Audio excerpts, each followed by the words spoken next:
હવે આજના સમયમાં આપણે કહેતા હોઈએ કે છોકરાઓને આપણે મોબાઈલની એનો યુઝ વધારે કરે છે, કોઈ માનતું નથી કે ના પડીએ તો મોબાઈલ જોવે છે, બરાબર. બધા કહે તો છે જ કે ભાઈ મોબાઈલ ન જોવો જોઈએ છોકરાને, પણ તોય બધા જોવે તો છે જ. પણ એનું સોલ્યુશન શું? તો મને એક વિચાર આવ્યો અઠવાડિયા પહેલાં કે મેં મારી છોકરીને વાત કરી કે ભાઈ તું ફોન જોવે છો તો ફોન જોવાનું બંધ કરી દે. તો એ કે મેં કીધું તો તારે કંઈક વસ્તુ લેવી હોય તો લઈ દેવું. તો એન્જલ કીધું તું તને યાર, આ મારી છોકરી છે, એને મેં કીધું તું તો તે શું કીધું? તો હું ફોન નહીં જોતો હું લઈ દેવાનું, ગમે હું કહું લઈ દેવાનું એમ કીધું તું ને.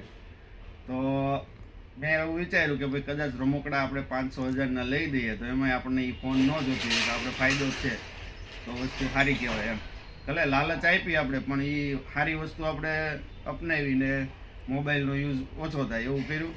તો અત્યારે અમે આ ભાઈની દુકાને આવ્યા છીએ, પછી એને આ ગમી વસ્તુ મેં એને લઈ દીધી. અને એન્જલ ફોન તે જોયો છે? કેટલા ટાઈમથી જોયો નથી?